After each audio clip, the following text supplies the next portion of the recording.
Halo, assalamualaikum warahmatullahi wabarakatuh. Jumpa lagi bersama saya di channel Mas Vincent.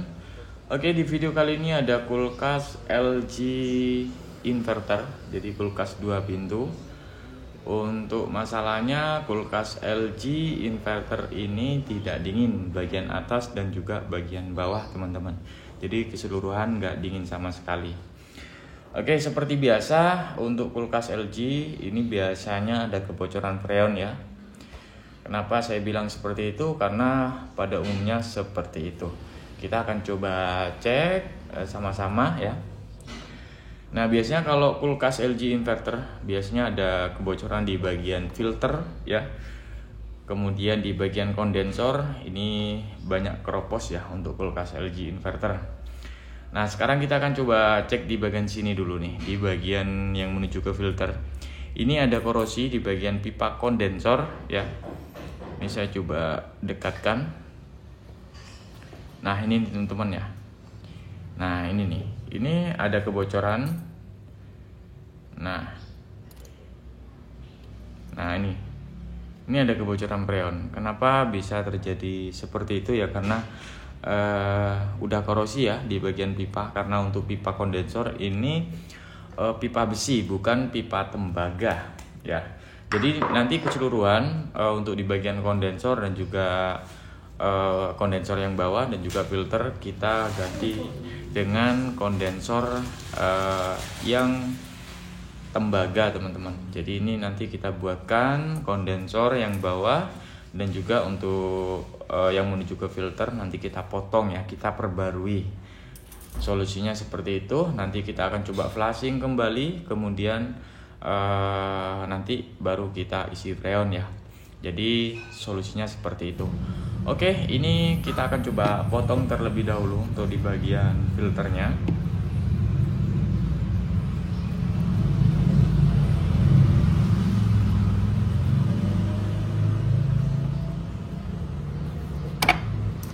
Oke, udah potong, tinggal satu lagi ya. Jadi ini kita potong, semuanya kita potong, baru kita buatkan kondensor yang baru, teman-teman.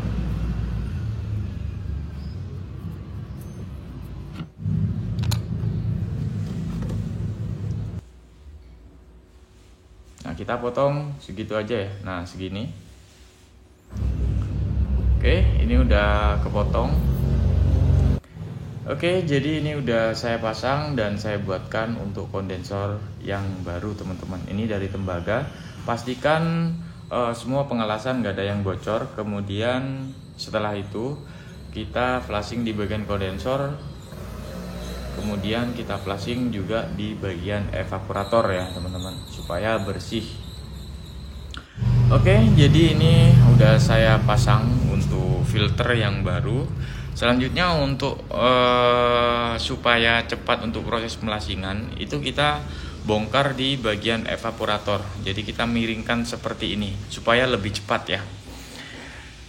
Nah, solusinya seperti ini, teman-teman. Nanti kalau udah kita miringkan seperti ini, dia akan keluar dengan sendirinya karena di bagian evaporator itu ada akumulator. Nah, ini belum hidup ya. Nanti setelah hidup dia akan keluar dengan sendirinya.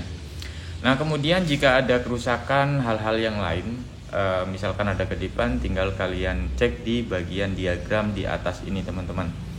Nah, ini ada mode tes ya, mode tes heater, mode tes kompresor. Semuanya di sini sudah ada. Kemudian ada kerusakan di bagian yang lain juga sudah ada, teman-teman ya.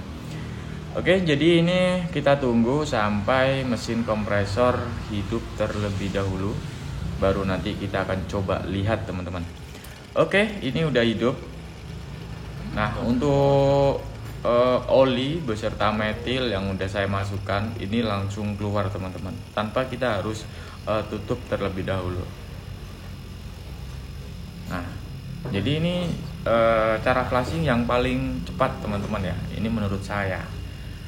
Nah, ini tinggal kita biarkan dulu ya sampai nanti benar-benar si oli beserta metil ini keluar terlebih dahulu ya. Nah, ini campuran antara metil dan juga oli, teman-teman. Jadi kalau misalkan kulkas ini mengalami kebocoran, otomatis oli dia akan naik, teman-teman. Tuh, ini banyak banget ya. Tinggal kalian flashing ya. Kalau misalkan udah habis, tinggal flashing. Ini kurang lebih nggak nyampe 10 menit ini udah selesai ya. Kita flashing di bagian evaporatornya teman-teman ya. Oke, semuanya udah selesai, pemasangan filter, kemudian dan yang lain-lain juga ya. Pastikan nggak ada kebocoran yang lain-lainnya di bagian pengelasan teman-teman.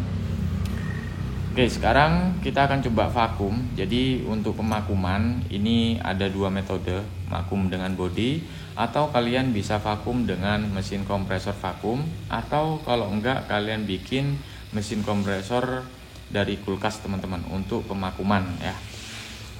Nah, kenapa sekarang nggak pakai vakum body ya? Karena saya beli filter itu yang cabang 1. Nah, solusinya kalau udah cabang 1 biar nggak kita bolong-bolongin, jadi ya kita pakai vakum mesin kompresor teman-teman ya. Nah, jadi kita tunggu sampai kurang lebih sekitar 10 menit. Saya kira udah selesai untuk proses pemakuman. Tinggal kita tunggu, nanti kalau misalkan udah selesai baru kita ke pengisian freonnya teman-teman. Jadi untuk pengisian freon ini menggunakan freon R600 ya. R600 itu tekanan rendah.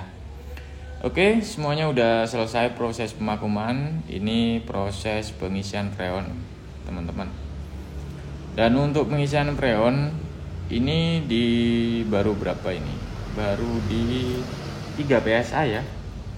3 kalau nggak 3, 2 PSI. Ini udah mulai terasa hangat untuk di bagian filternya ya.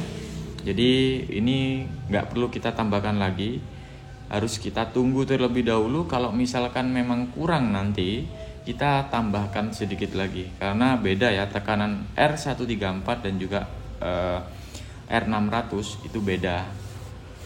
Jadi lebih rendah tekanan freon R600 dibanding tekanan R134. Kalau R134 kurang lebih di 14 PSI itu udah bisa menghasilkan suhu yang sangat dingin teman-teman.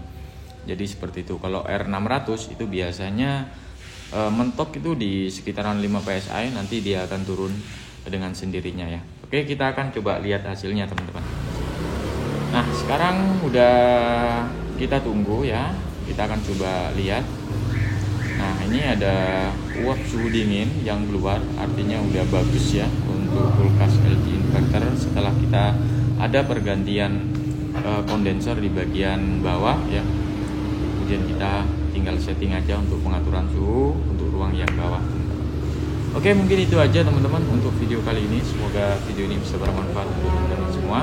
Jangan lupa untuk like, share, dan subscribe. Dan jika teman-teman ada pertanyaan silahkan tulis di kolom komentar.